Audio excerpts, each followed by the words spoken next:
저희가 준비한 6위와 8위고요. 오늘 제가 한 조간신문 제목을 읽어보니까 혁신한 당이 역사적으로 선거에서 이겼다 이런 말도 있더라고요. 상대당인 장제원 의원의 불출마 선언 이후 물론 조금 전에 김기현 대표도 사퇴하라고 했지만 비명계를 중심으로 민주당 이재명 대표의 결단을 촉구하는 목소리가 점점 더 크게 나오고 있습니다. 18대 이낙연 전 대표랑 김부겸 총리 만나시는데 어떤 말씀하는 예정이세요? 우리 당은 내년 총선에서 단합과 혁신을 통해서 반드시 이겨야 합니다. 최대한 통합과 단합의 기조 위에 혁신을 통해서 희망을 만들어 나가겠습니다. 이찬희 의원이 불출마 선언하면서 선거법 지켜달라고 했는데 어떻게 보시나요? 네, 혹시 박원 의원 불출마를 권유하실 생각은 없으신가요? 혹시 험지 출마나 이런 결단하실 생각은 없으신가요?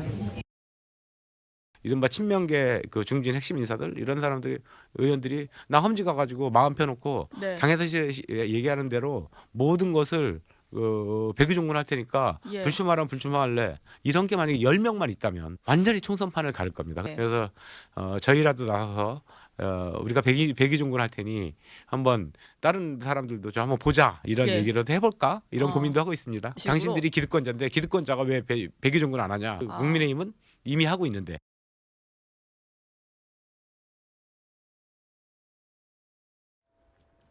예, 이재명의 튄 불출마 불똥 저 이현욱 의원의 비판 목소리까지 만나봤는데 잠시만요. 그 전에 참 오늘 여야 할 것 없이 정치권이 요동치고 있어서 오늘 오후에 신당 창당을 준비하고 있는 이낙연 전 대표가 한 인터뷰를 한 모양이에요. 공식화했습니다. 욕심대로라면 제1당이 돼야 된다는 목표까지 제시를 했는데 새해 창당하겠다. 이준석 전 대표 연대까지는 생각 안 한다. 이게 공식 입장입니다. 이낙연 전 대표의 캐릭터를 봤을 때 저 정도 수준의 얘기, 신당 창당 공식화하고 내년 초 이준석 전 대표와는 연대 안 할 가능성이 있고 실무자복의 초기 단계다. 최병우 의원님. 총선 앞두고 정치권이 점점 더 분화되고 있는데 이낙연 전 대표도 이제 신당 창당을 저 정도면 100% 하겠다라는 말이네요. 저는 아직도 100%라고 생각하지는 않습니다. 그게 왜 그러냐면 이낙연 전 대표가 신당 창당을 했을 경우에 과연 얼마나 세력을 모을 수 있느냐 하는 부분에 대한 회의적인 시각이 굉장히 많거든요. 그렇기 때문에 지금 저는 제일 가능성이 높은 거라면 이낙연 전 대표가 저렇게 신당을 새해 초에는 만들 것처럼 얘기하는 거는 저는 이재명 대표에 대한 압박 수위를 최대한으로 끌어올리는 수준이라고 봅니다. 그러니까 여전히 물론 신당 창당 가능성은 있지만 그거보다는 이재명 대표가 1월에 이제 각종 여러 가지 재판 리스크 이런 것들이 지금 드러날 가능성이 있거든요. 예. 아마 그렇게 되면 결국은 이낙연 대표가 표를 어디서 달라고 하겠습니까? 민주당의 핵심 지지층은 호남이기 때문에 결국 호남의 이재명 대표의 관련한 연관된 1심 선고 이런 것들 때문에 호남의 좀 뭐라고 할까요? 지지율 이런 것들이 좀 변화를 겪으면 본인의 공간이 생길 수가 있죠.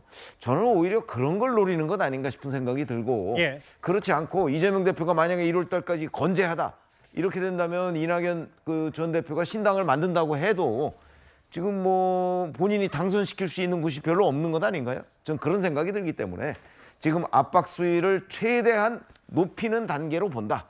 이렇게 생각합니다. 잠시만요. 최병무 의원 말씀 중에 이재명 대표의 사법 리스크 재판까지 좀 이낙연 전 대표가 지켜올 가능성이 있다는 게 왜냐하면 앞서 김기현 전 대표랑 이준석 전 대표에게 얘기하면서 이준석 전 대표도 12월 말에 이른바 김건희 여사 특검법 관련해서 그때 요동칠 수 있으니까 신당을 그때 창당하는 시점도 중요하다고 했다면 이낙연 전 대표도 비교적 마찬가지로 이재명 대표의 사법 리스크 1심 재판 혹은 여러 불리한 증언들이 나오는 신당을 더 기다릴 수 있다 이 말씀하시는 거예요? 그런 거죠. 그러니까 이재명 대표가 흔들려야만 이낙연 전 대표의 신당 공간이 생기거나 아니면 민주당 내에 이재명 대표를 대체할 수 있는 대체자로서의 본인의 역할이 생기는 거거든요. 예. 그렇지 않고 민주당이 지금처럼 이재명 대표 체제로 안정적으로 간다면 이낙연 전 대표가 신당을 만든다 해서 과연 얼마나 세력을 모을 수 있을 것인가 저는 그걸 굉장히 회의적으로 본다는 거예요. 서정욱 변호사님 오래 기다리셨어요. 오늘 비명계에서 나온 얘기는 아니 장제원 의원 친윤 핵심도 불출마하는데 우린 뭐냐라고 하면서 희생 얘기를 당 지도부 이재명 대표에게 직격했는데 어떻게 판단하셨습니까? 저거는 이제 아마 어제까지 상황 같아요. 장제원이라고 이렇게 비교하는 게. 근데 오늘 상황까지 조합하면 예. 김기현 대표도 사퇴하는데 이재명 대표는 왜 사퇴 안 하냐? 누구 리스크가 더 큽니까? 김기현 대표가 이제 사법 리스크가 있습니까? 근데 이재명 대표는요, 미리 보는 이재명 판결, 이게 아마 1월 중에 4개가 나올 겁니다. 첫째는 이제 이미 나온 김용 판결, 그 다음에 1월 달에 백현동의 김인섭 판결, 그리고 이제 쌍방울의 이화영 판결, 그리고 이제 김진성 씨 위정교사 판결, 이 4개가 총선 전에 놓으면 상당히 미리 보는 이재명 대표의 판결이에요. 그러면 사법 리스크가 극대화되면서 지금도 이게 재판을 일주일에 2번 가는데 만약에 3번씩 가게 된다. 그러면 이게 어떻게 총선을 지휘합니까? 저는 당연히 김기현 대표, 장제원 의원 이런 게 국민의힘의 희생이 잇따르고 있잖아요. 여기에 이재명 대표가 버틸 수 있을까? 저는 못 버틴다 봐요. 그래서 저도 이낙연 대표의 가장 1의 목표는 이재명 대표를 끌어내리고 비대위로 간다. 근데 그게 여의치 않으면 1월 달에 저는 신당을 만든다. 이렇게 보고 있습니다. 예. 사실 오늘 이원욱 의원도 원칙과 상식이, 그러니까 비명계도 우리도 지금 백의종군을 한다고 할까 말까 고민 중이라는 얘기까지 해서 국민의힘이 이렇게 혁신하고 있는데, 물론 뭐 집권 여당이니까 집권 여당은 대통령 지지율이 지지부진할 경우 책임을 지는 게 도리다. 이거와 좀 결이 다를 수 있어도 그럼 이재명 대표는 도대체 뭐냐? 양지만 쫓아가는 거 아니냐? 어떻게 생각하세요? 그러니까 저도 이현욱 의원님과 거의 한 달 전인가 또 개인적으로 식사를 할 때 예. 저런 말씀을 하셨었어요. 그러니까 본인이 어떤 이 공천이라든지 자리에 욕심 있는 건 아니다. 연연하는 건 아니다. 그러니까 본인은 험지 출마라든지 아니면 정말 후배들을 위해서, 새로운 세대들을 위해서 비켜줄 용태를 할 생각도 있다라는 어떤 말씀을 하셨는데, 그게 이제 오늘 저런 내용이었던 것 같고요. 이제 앞으로 이런 부분에 있어서 다른 원칙과 상식을 같이 하시는 의원님들과의 어떤 공유를 하실 수 있을지, 이것을 실행하실 수 있을지 여부는 한번 지켜봐야 될 것 같고요. 예. 아까 이제 두 분께서 이제 이재명 대표 체제에 대해서 상당히 좀 불안할 것이다 이렇게 얘기를 하시는데, 이 재판 리스크는 실제적으로 내년 총선까지는 민주당 지금 이재명 대표 체제를 위협할 수는 없다. 저는 개인적으로 그렇게 판단을 합니다. 대표는 뭐 1심의 결과가 나오더라도 물론 논란은 있을 수 있습니다만은 어차피 대법원까지 가는 3심까지 기다려야 되는 부분도 있고, 저는 그런 부분에서 아마 이재명 대표뿐만 아니라 지금 지도부에서는 이재명 대표 체제로 내년 총선까지 간다는 부분에 대해서는 별로 이론이 없을 거라고 생각을 합니다. 이제 물론 그렇다고 손치더라도 어떤 지금 민주당이 혁신을 하지 않는다 이런 것은 아니고요. 뭐 이재명 대표가 꼭 물러나야지 혁신이 되는 것은 또 아니지 않겠습니까? 저는 그런 면에서라면 이재명 대표 체제로 간다는 거에 대해서는 당 내에서는 별 의심이 없을 것 같고요.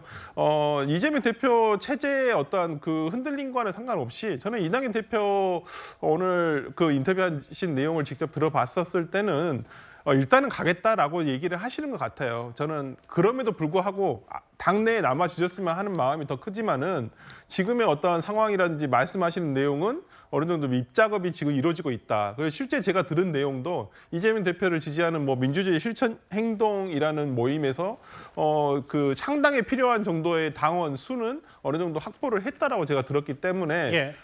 실행 단계, 창당에 있어서 어떤 물리적인 요건은 어느 정도 거의 갖춰가는 것이 아닌가라는 생각이 좀 듭니다. 그리고 오늘 민주당의 이탄희 의원이요. 지난번에는 험지 출마를 하겠다고 했는데 오늘은 사실상 불출마 선언을 하면서 이재명 대표를 향해서 이렇게 호소를 했습니다. 저는 오늘 제게 남아있는 모든 것을 다 내려놓고 마지막으로 한 번 더 호소드립니다. 22대 총선에 제게 남아있는 출마 기회를 다 내려놓고 백의종군하겠습니다. 제가 가진 것도 또 앞으로 가질 가능성이 있는 것도 다 내려놓겠습니다. 선거법만은 지켜주십시오. 이재명 대표와 민주당에도 호소합니다. 멋지게 지면 무슨 소용?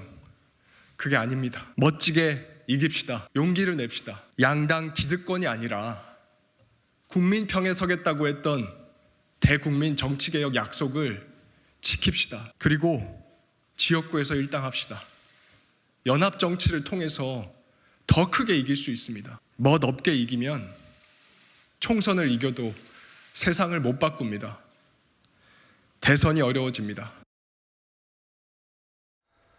멋있게 지면 무슨 소용이냐. 이재명 대표 저 말을 맞받아친 이탄희 의원인데 박원석 의원님 저하고 화면을 좀 같이 보실까요?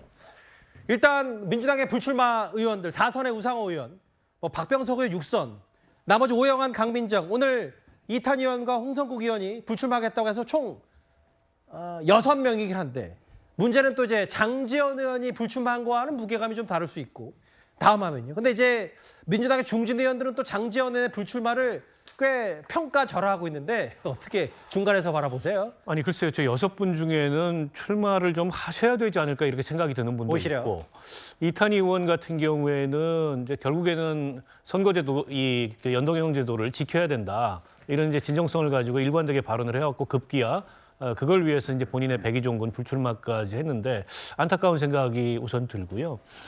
민주당의 이른바 대표적인 기득권이라고 할 수 있는 586 다선 의원들 같은 경우에 굉장히 조용합니다. 사실은 그 당 내에서 뭔가 쇄신의 걸림돌이 되기로 따지자면 국민의힘 내에 윤핵관 다선들 못지않게 민주당의 586 다선들도 그런 지적을 받고 있는데 누구 하나 나서서 뭔가 희생하고 헌신하고 대의를 위해서 내년 총선 승리를 위해서 밑거름이 됐다는 얘기를 하고 있지 않아요. 예. 그런 면에서 봤을 때 저는 국민의힘의 저런 인적 쇄신의 크기가 커지면 커질수록 민주당 내에서 우리는 뭘 하고 있나 이런 얘기가 안 나올 수가 없다고 생각하고요. 그 대상은 일단 이재명 대표일 거고 거기에 더해서 민주당의 가장 큰 기득권이라고 할 수 있는 이 586들이 되지 않을까 싶습니다. 근데 미리부터 나서서 지금 저 화면에 보이는 것처럼 장제원 의원의 불출마에 대해서 약간은 이제 의미를 격화시키고 이른바 방어막을 친 듯한 모습을 보이는데요.